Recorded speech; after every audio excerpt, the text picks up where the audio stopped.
सिर्फ क्रिकेट ही वो वजह नहीं है जिसकी वजह से सचिन तेंदुलकर को क्रिकेट का भगवान कहा जाता है, बल्कि इसके पीछे की एक और बड़ी वजह है और वो है वैल्यूज।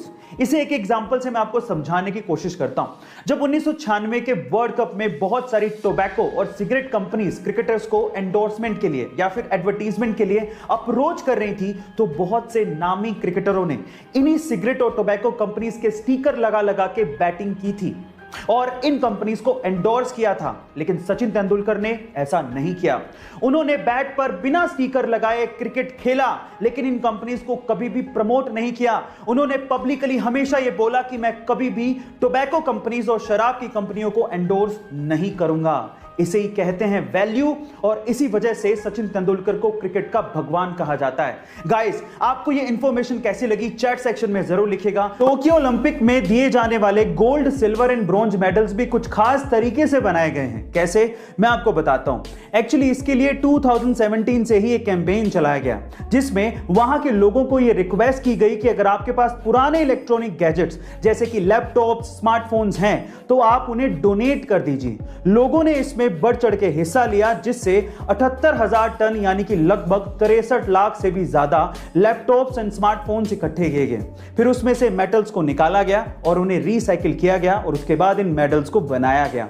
इस प्रोजेक्ट को टोक्यो 2020 मेडल प्रोजेक्ट का नाम दिया गया था। गाइस, क्या इसके पहले तक की इंफॉर्मेशन आपको पता थी? और अगर नहीं पता थी तो कमेंट सेक्शन में जरूर लिखिएगा। गाइस, आज तक हमने जासूस और जासूसी की कहानियां तो बहुत सुनी है। देखिए, फिल्मों की बात अलग है, लेकिन अगर मैं आपसे सवाल पूछूं कि क्या आपने रियल लाइफ में कोई फीमेल डिटेक्टिव का नाम सुना है या फिर उसे देखा है? चलिए, आज इस वीडियो में मैं आप लोगों को इंडिया की पहली फीमेल डिटेक्टिव के बारे में बताता हूं। उनका नाम है रजनी पंडित। मुंबई की रहने वाली ये फीमेल डिटेक्टिव अभी तक 80,000 से ज्यादा केसेस को सोल्व कर चुकी हैं। उन्हें बचपन से ही स्पाई नोवेल पढ़ने का बड़ा शौक था, इसलिए वो डिटेक्टिव बनना चाहती थी। लेकिन हर बार उन्हें यह कहा जाता था कि यह जॉब महिलाओं के लिए नहीं है। लेकिन उनकी मां का उन्हें बहुत सपोर्ट था। इसी वजह से उन्होंने केसेस लेना शुरू किया, उन्हें सोल्व करना शुरू किया और देखते ही देखते 1991 में उन्होंने अपना डिटेक्टिव ऑफिस मुंबई में खोल लिया। गाइस, उन्हें इंडिया फर्स्ट लेडी डिटेक्टिव का भी खिताब मिल चुका है। आपको रजनी पंडित के बारे में जान के कैसा लगा चैट सेक्शन में जरूर लिखिएगा। और कोरोना की सिचुएशन में बहुत जगह पे लॉकडाउन लगा हुआ है और हम लोग अपने घरों में रहने पे मजबूर हैं। लेकिन जैसे ही कोरोना की सिचुएशन कंट्रोल हो जाएगी, तो हम में से बहुत से लोग बाहर वेकेशन के लिए जाना चाहेंगे। और अगर आप भी वेकेशन के लिए प्लान करें, तो मेरे पास आपके लिए एक टिप है। गाइस, वियतनाम आपके लिए ड्रीम डेस्टिनेशन हो सकती है। उसके पीछे का रीजन क्या है? सबसे पहले तो वो बहुत खूबसूरत जगह है और दूसरा काफी इकोनॉमिक भी है। मैं आपकी जानकारी के लिए आपको बता दूं कि 100 इंडियन रुपीस लगभग 31,300 वियतनाम डोंग के बराबर है। अब आप लोग अंदाजा लगाइए कि वियतनाम की यात्रा आपके लिए कितनी सस्ती और अच्छी हो सकती है। गाइस, अगर आपको तैरना नहीं आता है और गलती से भी अगर आप कहीं किसी सिचुएशन में डूबने लगे, तो इन चीजों का ध्यान रखिएगा।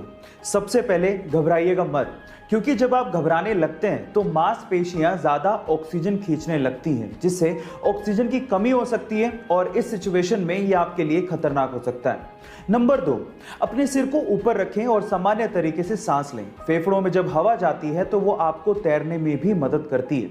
एंड नंबर 3, गाइस, अपने शरीर को खड़ा रखने की बजाय लेटाएं और अपने सिर को पीछे की तरफ रखें और फिर धीरे धीरे अपने पैर चलाएं और किनारे की तरफ बढ़ने की कोशिश करें।